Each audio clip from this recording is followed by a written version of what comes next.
Welcome to the latest devlog of my game Wormhole Adventurer. Wormhole Adventurer started out life in Ludum Dare 48, where I created a much simpler version of the game, and is what is shown now. This was created in around 16 hours, and the feedback I received convinced me to make it into a full game with a view to selling it on Steam later this year.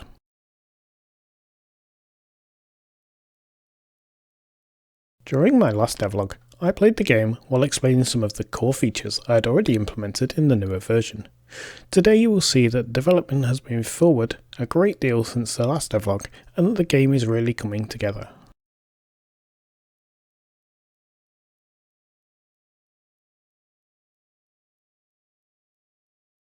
The first major change we come to is the change in user interface. I have drawn a new ship layout with working buttons and gauges, and all the UI panels now open as part of the heads-up display.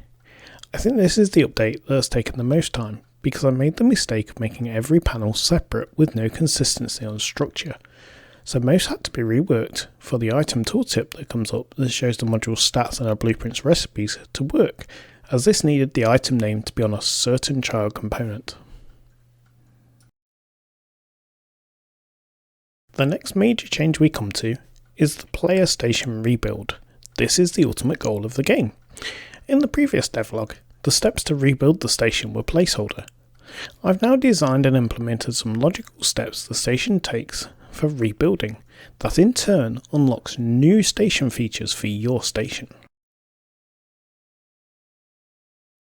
Here is my design document that I used to plan out the 10 stages to rebuild your station and what resources it would require and what would be unlocked. From here, I was able to create the stages in my database to replace the placeholder content I had in the last devlog.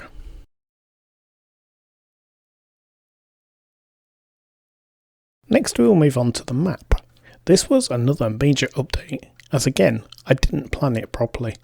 I was creating the universe data for wormholes and connections with no consideration to how the map would display. In the end, I reworked the entire map system so that it considered the graphical representation first. This means that I can now have a map of any size and the connections will never overlap, which makes the map easier to understand. The only restriction now being how long it takes to generate the world. Currently, you can have between 100 and 500 wormholes, but this could change in the future if people want even bigger maps to explore. The next change I will talk about is the hostile ships. In both the last devlog and the Ludum Dare 48 version, we only had one hostile type. We now have 10 types of hostile ships, and each has a different set of weapons and modules. When the game tries to spawn hostile ships, it will use a threat level of the wormhole to determine how many hostiles and what type will be spawned. As you kill more hostiles, the threat level of the wormhole will increase slightly, so the next time hostiles spawn in that wormhole, there is a chance of more hostiles or slightly tougher hostiles. Also, all hostiles have different loot tables, so depending on their type depends what will drop to give variety to the loot. The next change in the game was to add all the items, ship modules and weapons to the database. That includes all the attributes and crafting recipes if the item can be crafted.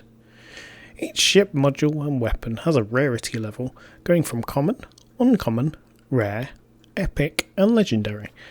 As you go up through the tiers, the stats of the module or weapon increase. These stats can now be viewed in game when you hover over a module or weapon name.